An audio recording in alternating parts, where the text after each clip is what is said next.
Hola, hola, ¿cómo están? Espero que muy bien, porque bueno, estamos cerrando ya el cursado, estamos llegando a las últimas etapas. En definitiva, de hecho, creo que este sería el último encuentro en el que estamos dando un tema del cursado, porque la semana que viene, si no me fallan los cálculos, sería la última semana y por lo tanto mi idea sería grabar un video en donde explicar un poquito los temas que van a entrar en el final y algo de la modalidad del examen final.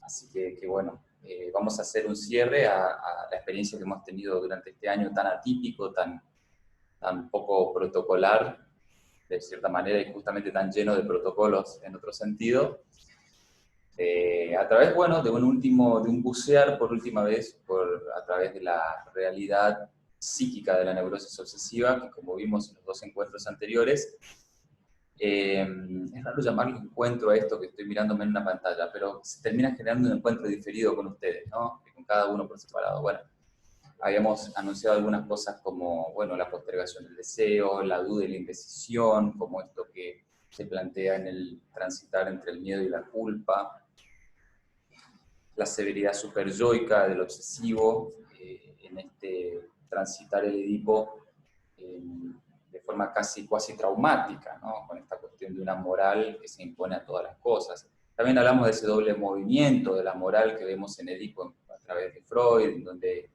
se plantea que el obsesivo no solo siente culpa por el acto, sino por saber que ese acto le generaría culpa, o mejor dicho, que ese acto estaba condenado moralmente. Y algo también pincelamos un esbozo en relación a la cuestión de la transgresión y su relación con el goce y el deseo. Así que bueno, nos quedan observar algunas cuestiones que son importantes también. Esto que acabo de decir es un resumen bastante acelerado, muy de estas épocas, de las cuestiones esenciales que vimos en torno a la neurosis obsesiva y por lo tanto las cosas que hay que retener o tener más en cuenta a la hora de pensar esta articulación subjetiva para un examen final. Pero nos quedan, como dijimos, algunas cosas en el tintero. Una de ellas tiene que ver con la posición subjetiva, que todavía no nos llegamos a mencionar con suficiente ahínco, y que como habíamos visto en su momento en el cursado, la posición subjetiva tiene que ver con un lugar simbólico habilitado en el discurso. Y habíamos dicho a su vez que el discurso para Lacan remite a la manera en la que integramos al otro en un vínculo, dicho de alguna manera. Discurso que nunca es propio del todo, siempre está atravesado por discursividades ajenas, ¿no? Pero que en definitiva ubica al otro en la conversación. Bueno, en esta conversación de inconsciente a inconsciente, que toca al pequeño otro y deriva en un gran otro, diríamos Lacan, el obsesivo tiene por característica asumir una posición particular que es la de sujeto demandado. Así como en la histeria veíamos que hay una tendencia a la demanda, a ubicar al otro en lugar de falta, mostrándole lo insatisfecho o insatisfecho que está con lo que le falta, y exhibiendo sus carencias a la vez que tiene la oportunidad, ya sea a través de la queja o a través de un simple enunciado, o una indirecta, en redes sociales, personalmente o como sea. En la obsesión lo que observamos es una tendencia, de nuevo, no somos máquinas, se tiende a una inclinación o proclividad a que el sujeto se ubique automáticamente en el lugar de que algo le están pidiendo. Siempre utilizo un ejemplo bastante ilustrativo, así como burdo, simple, que es que el obsesivo típicamente, cuando lo saludas en el WhatsApp, te pregunta qué necesitas, ¿no? Antes de saludarte está poniéndose en situación de ayuda, en situación de acudir a una necesidad que está presuponiendo existe en vos, lo que ya lleva a una cuestión, el hecho de que el saludo nunca es un saludo genuina y transparentemente, sino que trae consigo una carga extra no visible que el obsesivo paranoicamente siempre trata de descular, que es más allá del saludo formal, ¿qué necesitas? O sea, ¿qué es lo que realmente querés de mí? Y una segunda lectura además de esto sería la que en ese qué querés de mí siempre tiende a suponer que lo que querés de él no es a su persona, sino a aquello que él o ella te puede dar. El obsesivo hace esa segunda lectura además, ¿no? No solo se trata de que no me saludas espontáneamente, no me abrazas espontáneamente, no, la charla no es así nomás, es porque el hecho de que me querés ver, hay un pedido, sino que además ese pedido específicamente es un pedido de ayuda, de auxilio. Esto articula qué cosa? Que el obsesivo sabe desear o sabe pararse como deseante en una relación solo desde el lugar en la que se ponga en juego algo de lo heroico o la hazaña, es decir, siempre presuponiendo que el otro necesita de su ayuda y por lo tanto convocándolo a ponerse la capa, ¿no? Esto hace que muchas veces el obsesivo encuentre muy atractivo aquello que se le escapa, que presenta un desafío, porque ahí está la hazaña, ¿no? El desafío de llenar, de completar a este otro que se resulta esquivo, resbaladizo. Esto es lo que hace, bueno, cae de maduro, ¿no? La complementariedad con la histeria. El histérico, la histérica son expertos en mostrarse en falta, mostrarse que le falta algo, y de ese lugar seducen, el celo histérico, como diría Lacan. Se mueve desde el lugar de un llamado de celo a este otro que tiene el falo que me completa, ¿no? Siempre ese llamado es inacabado, la histeria siempre termina enunciando que tu contribución nunca es suficiente, porque justamente es la pérdida lo que configura su realidad inconsciente, pero mientras tanto seduce desde ese lugar. Y el obsesivo se prende de ese llamado inconscientemente, porque no hay nada que le guste más que un ser solicitado en situación de solicitado, demandado, se le haga la demanda en situación de ser aquel que cubra, complete, aquel héroe que venga a rescatar a la damisela del palacio, ¿no? Con la ausencia de esa condición heroica hace que el obsesivo se empelotudezca rápido, o sea, caiga en una rutina, en una situación mecánica de todos los días, que muchas veces lleva a que el deseo languidezca o muera, porque recordemos que se mueve entre el miedo y la culpa, y eso hace una tendencia a la rutinización, a la programación de la vida cotidiana, como ya habíamos hablado en su momento, y por lo tanto a tratar de, una vez que encuentra cierto confort, cierta estructura de la cotidianidad y ciertas normas que más o menos repita, a veces, muchas veces rituales obsesivos, el obse se calma, ¿no? El tema es que esa calma no es eterna. Los rituales obsesivos pueden ayudar a mantener una homeostasis, a que esté dentro de coordenadas lógicas, que no pierda la cordura, que no se deje desatarla, que no desate sus pasiones, pero el deseo siempre llama a romper estructuras. Habíamos dicho en su momento que el deseo es transgresor por naturaleza y no hay nadie mejor que el obsesivo para significarlo de esa manera. Habíamos dicho la vez pasada, de hecho, que cada vez que intente satisfacer un deseo siente que está rompiendo con una ley y por eso la moral superyoica lo acosa, antes, durante o después del acto de satisfacer el deseo. Pero bueno, todo esto lleva, en definitiva, a que como les decía, el deseo viene a romper esa estructura rutinaria y cada tanto aparece con el semblante, o bueno, el cebo de una situación, persona o cosa que lo llama a la hazaña. Traigo un ejemplo muy sencillo, muy simple. No hablemos de relaciones humanas necesariamente, hablemos de la relación con las cosas. Desde la obsesión, muchas veces lo heroico descansa en poder lograr ciertos bienes materiales, comprar ciertas cosas, porque son justamente lo que el general del condimento decía antes, que eran difíciles para él o ella. Justamente el haber comprado, qué sé yo, un televisor de última generación que hasta hace 2 meses era imposible, es un testimonio concreto, realizado, visible, comprobable, comunicable y contrastable de que pudo superar, ¿no?, esa barrera que era la dificultad económica. No está en sí en la resiliencia o en el superar la adversidad el condimento, el que le da sabor a la comida del deseo en lo obsesivo, por decirlo de alguna manera, sino en el hecho de que se siente convocado moralmente a cubrir la falta. En este caso es una falta suya, algo que le falta, pero asimismo también la falta en el otro, ¿no?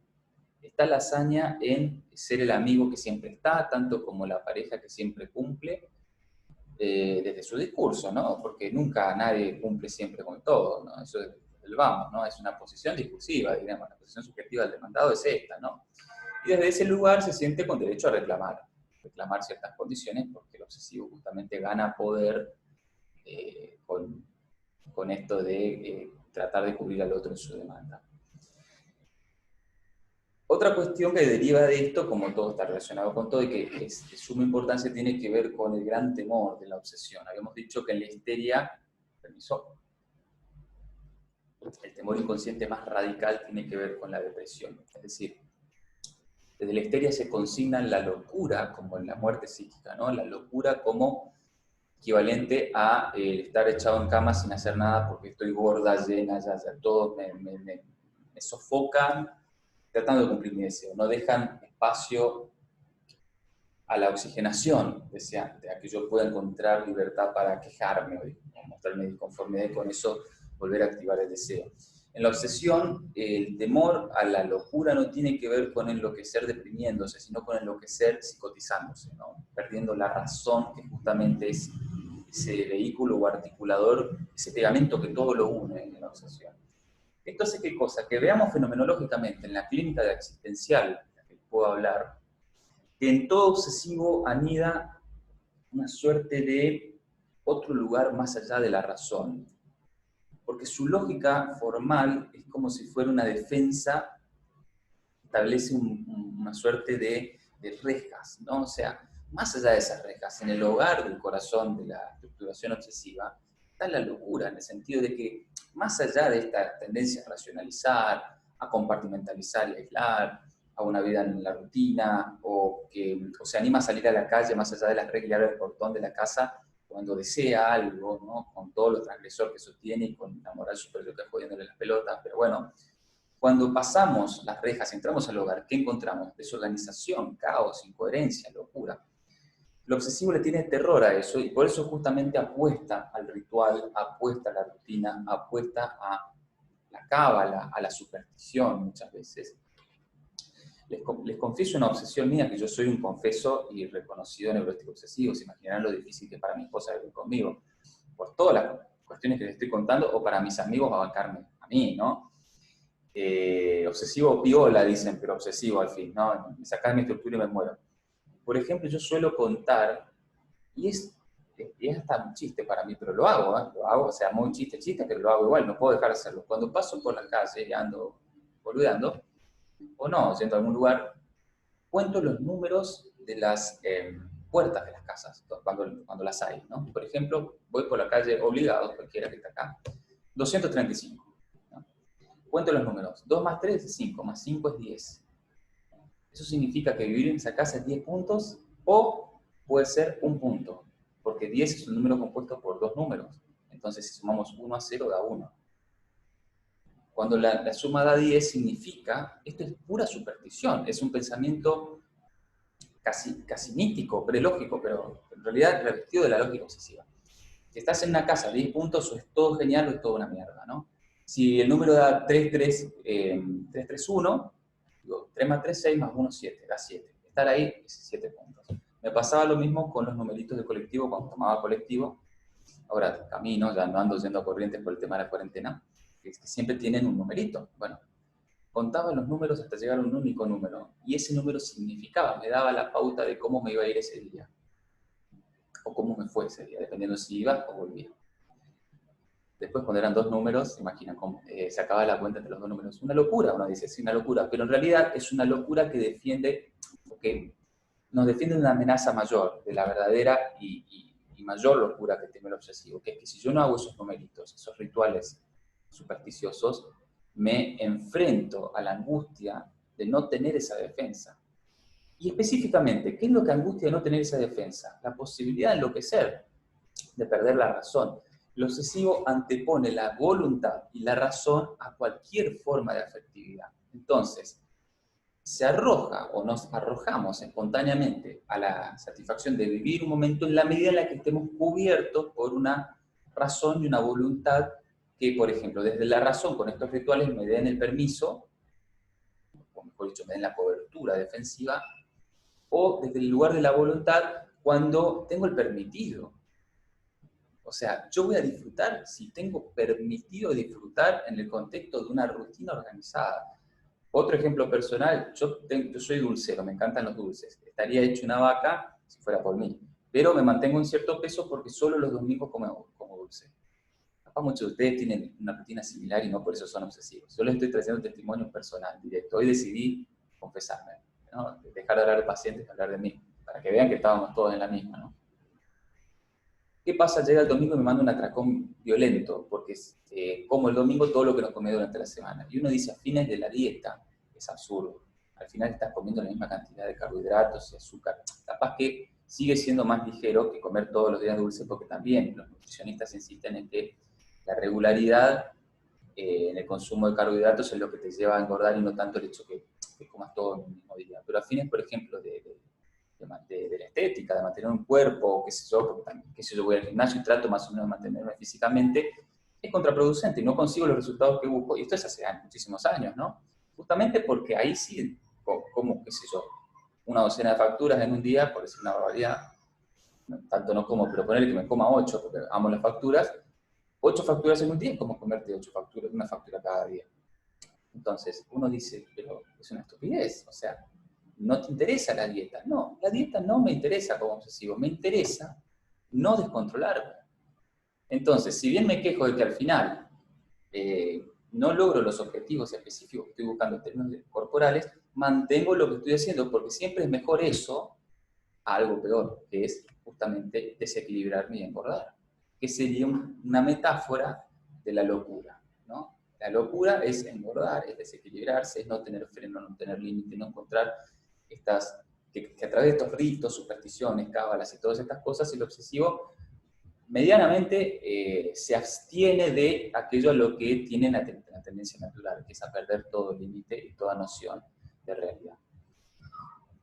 Llevado a un extremo, que por suerte nunca me pasó, y también por suerte, y recurro a la suerte, que es muy típico del obsesivo, este escritorio está hecho de madera, entonces estoy en contacto en este momento con la madera. Llevado a un extremo, el obsesivo enloquece, como dijimos la vez pasada, por hiperestructuración, es decir, en este intento por tratar de cubrirse de la incertidumbre que trae el otro y lo otro, las otras personas, tanto como las condiciones ambientales y las cosas que pasan en la vida, puede llegar al extremo de ritualizar su existencia al punto de desarrollar lo que llaman un trastorno obsesivo compulsivo, un TOC, ¿no? El TOC en sí es una constelación de síntomas. Es lo que llamamos en la cátedra un complejo sintomático. Esta constelación de ritos y de ideaciones obsesivas cumple un círculo, ¿no? La idea obsesiva irrumpe inconscientemente, el sujeto se angustia y recurre al ritual obsesivo para desangustiarse. Las ideas obsesivas, que también es importantísimo como concepto, tienen que ver con pensamientos intrusivos que parecen tener autonomía propia y que llegan al obsesivo a modo de arrestos o arremetimientos del ello. Por ejemplo, tener la intrusiva y permanente imagen en la cabeza de heces, como le pasó a un paciente mío, cayendo por las paredes. No podía evitar ver mierda cayendo por las paredes, a donde iba. Y estaba hablando con una persona en su trabajo, así en situación laboral, ¿no? Donde algunos tienen que mantener cierta compostura, e imaginaba mierda cayendo por las paredes y a veces imaginaba materia fecal también cayendo encima de las personas. No podía evitarlo porque es el ello pidiendo un espacio de expresión. Recuerden que el ello es libido, es deseo, es transgresión, es animalidad. El super-yo es cultura, ¿no? Al sofocar el super-yo a las expresiones del ello, porque el yo obsesivo se rinde ante el super-yo, el ello se enoja y tira estas señales, diría Freud, ¿no? No podía evitar eso. Pasa con la asquerosidad, en este caso lo que genera asco, lo que llama el dique anímico inconsciente del asco, tanto como con la sexualidad, no poder evitar, una paciente obsesiva de libro que no podía evitar imaginar desnudas a las personas. Bueno, esas ideas obsesivas irrumpen y hacen que el miedo al descontrol se magnifique, con lo que la angustia se multiplica y el sujeto termina recurriendo a ritos que generan una hiperestructuración de la cotidianidad, justamente con el fin de evitar una desestructuración. Implicaría el perder toda noción de límite. El caso paradigmático de Freud para tratar la neurosis obsesiva es el hombre de las ratas, así le llamó por una obsesión que tenía justamente con la fantasía, la idea obsesiva que se le instaló una vez que vio, bueno, notó que había un método de tortura chino que implicaba introducir ratas por el ano de una persona. Fíjese lo que son esas torturas. Increíble, ¿no? Bueno, eso una vez que se enteró, este señor comenzó a tener fantasías, sueños e ideas obsesivas relacionadas con el tema que Freud interpreta, todas derivaban de haber visto o haber escuchado, leído, no recuerdo bien, algo sobre esa historia. El hombre de las ratas justamente presenta un testimonio con el que quiero cerrar la experiencia de la neurosis obsesiva y con ello cerrar todo el año de cursado, que es fundamental para entender lo que planteé primero, la posición obsesiva del demandado. Cuando llega a consulta por primera vez el hombre de las ratas, lo primero que hace es sentarse delante de Freud y hablarle de su sexualidad. Qué loco, ¿no? Se sentó y empezó a decir, bueno, ¿cómo le va, señor Freud? Bueno, lo primero que le quiero decir es que soy un hombre sexualmente inactivo, que no tengo la vida sexual que debería tener a mi edad, me gusta ser activo, dominante, pero a veces también me gusta la pasividad, lo he hecho solo con mujeres. O sea, básicamente Freud quedó anonadado con la exposición inicial. Antes de decir hola, el hombre de las ratas ya le estaba hablando, confesando la intimidad de su vida sexual. Freud se preguntó primero, se hizo, interpretó, o mejor dicho, dio lugar a la hipótesis de que capaz hablábamos de una psicosis por fallas en la represión. Justamente, ¿qué pasa con este señor que me está contando algo tan íntimo y no siente vergüenza? La vergüenza es uno de los 3 diques anímicos, el otro es el asco y el pudor. Asco, pudor y vergüenza son las formas en las que la represión articula lo neurótico.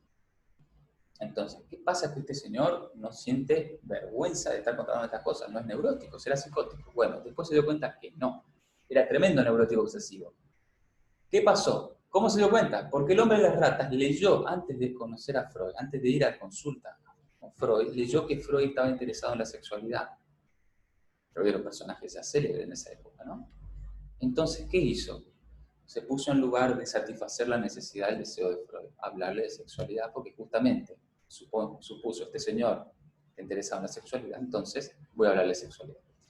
Esto es lo que Freud llamó la posición del buen paciente, que es típica del obsesivo. Va a consulta a cumplir con el deseo de su analista, y nunca mejora así, ¿no? Justamente las directivas clínicas del análisis, tanto como de la psicoterapia existencial que sigo yo, a lo que se apunta es que el obsesivo se salga de esa posición de satisfacer el deseo de su psicoterapeuta, porque justamente eso lo único que hace es mantenerlo en la misma posición, la de cumplir con los deseos de los demás, que implica postergar, retrasar su propio deseo, mantener la procrastinación, que no lo hablamos, pero también es algo importante en la obsesión, y en definitiva generar todo tipo de problemas a los demás también, justamente por toda esta cuestión de no ponerse en lugar de satisfacer su deseo.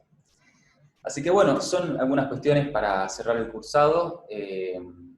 Bueno, la clase que viene vamos a hablar seguramente del examen final, vamos a dar unas últimas pinceladas a esto que fue una pintura surrealista que hicimos de la psicopatología, una aproximación que, bueno, que estuvo carente de la proximidad del otro, pero que bueno, a través de estas formas de alteridad diferidas que nos propone la tecnología, tal vez no nos tocamos, pero logramos acariciarnos un poco. Así que bueno, les mando un gran abrazo a todos, virtual. Espero que el año que viene en algún momento nos podamos cruzar y saludarnos como se debe. Así que bueno, un gran abrazo y nos vemos.